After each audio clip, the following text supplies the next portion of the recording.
ಏನ್ ಹೇಳಿ ನಾನು. ಗಣೇಶ ಬರೋ ಸಂಭ್ರಮ ಅಂದ್ರೆ ಅದು ಬೇರೆನೆ ಅಲ್ವಾ? ಅವನು ಬರೋದು ಕೆಲವು ದಿನಗಳ ಮಟ್ಟಿಗೆ, ಆದ್ರೆ ಅವನ್ ಬರುವ ಸುಳಿವು ತಿಂಗಳುಗಳ ಮೊದಲೇ ಸಿಗ್ಬಿಡುತ್ತೆ. ಅಮ್ಮ, ದೊಡ್ಡಮ್ಮ, ಚಿಕ್ಕಮ್ಮ, ಅಜ್ಜಿ ಎಲ್ರೂ ದಿನ ರಾತ್ರಿ ಸೀರಿಯಲ್ ಅನ್ನು ಮಾಸ್ ಬಂಕ್ ಮಾಡಿ ಇಲ್ಲಿ ಸೇರ್ತಾರೆ. ಗಣೇಶನ ಫೇವ್ರೇಟ್ ಮೋದಕ ನಾನ್ ಮಾಡ್ತೀನಿ. ಲಾಡು ನಾನು. ನಾವಿಬ್ರು ಮನೆ ಅಲಂಕಾರ ಮಾಡೋದ ಗಣೇಶನ ಸಲುವಾಗಿ.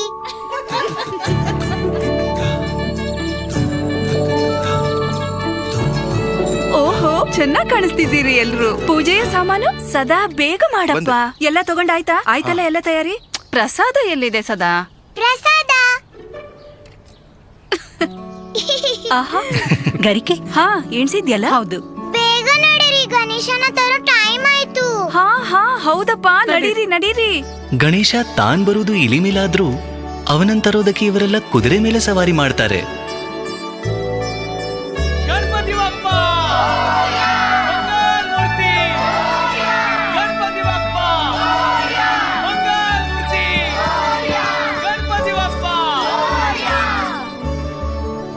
ಗಣೇಶನ್ನ ಮನೆಗೆ ಯಾರು ತಗೊಂಡು ಹೋಗ್ತೀರಿ? ಅಮ್ಮ ನಾವು ತಗೊಂಡು ಹೋಗೋಣಲ್ಲ. ಹುಚ್ಚಿ, ಈ ಕೆಲ್ಸ ಹುಡುಗರು ಮಾಡೋದು. ಈಶ್ವರ ಎಲ್ಲಿ ಹೋದ? ಈಶ್ವರ ಬಾರೋ, ಇಲ್ಲಿ ಬಾ, ಮುಂದೆ ಬಾ. ಈಶ್ವರ ಸ್ವಲ್ಪ ಜೋಪಾನ. ಚಿಕ್ಕಮ್ಮ, ನೀವು ಯಾಕೆ ತಗೊಂಡು ಹೋಗ್ಬಾರ್ದು ಗಣೇಶನ್ನ? ನೋಡ್ಪುಟ್ಟ, ಪದ್ಧತಿಯೇ ಇದೆ. ಗಣೇಶನ್ನ ಹುಡುಗರೇ ಮನೆಗೆ ತಗೊಂಡು ಹೋಗೋದು. ಮಾಮ, ಒಂದು ವಿಷಯ ಹೇಳಿ, ಗಣೇಶನ ವಾಪಸ್ ಅವನ ಮನೆಗೆ ಕರ್ಕೊಂಡು ಹೋಗೋದಕ್ಕೆ ಯಾರು ಬರೋದು? ಅವರಮ್ಮ ಬರ್ತಾಳಲ್ಲ, ಗೌರಿ. ಮತ್ತೆ ಇವರೆಲ್ಲರೂ ಅಮ್ಮಂದ್ರಿ ಅಲ್ವೇ? ಅವನು ಮನೆಗೆ ಬರೋದನ್ನ ಕಾಯ್ತಿರ್ತಾರೆ. ಒಬ್ರು ಮೋದಕ ಮಾಡಿದ್ರು, ಒಬ್ರು ಗರಿಕೆ ಕೊಯ್ದ್ರು, ಒಬ್ರು ಪೀತಾಂಬರ ತಂದ್ರು, ಇನ್ನೊಬ್ರು ಶ್ರದ್ಧೆಯಿಂದ ಕಾಸು ಕೂಡಿಸಿದ್ರು.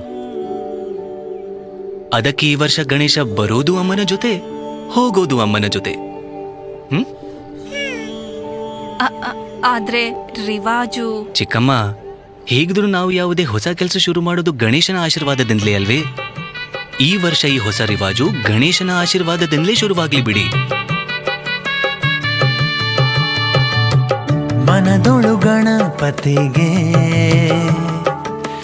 ಬಂತು ಒಂದಾಸೆ, ತಾಯ ಮಡಿಲಲ್ಲಿ ಕೂತು ತಾನು ಬಂದರಾದೀತು. ಬೆನಕನ ಇಚ್ಛೆಯನು ನಾವು ಪೂರೈಸುವೆವು. ಎಂದಿನ ದಾರಿಗೆ ಹೊಸತೊಂದು ತಿರುವಿದು.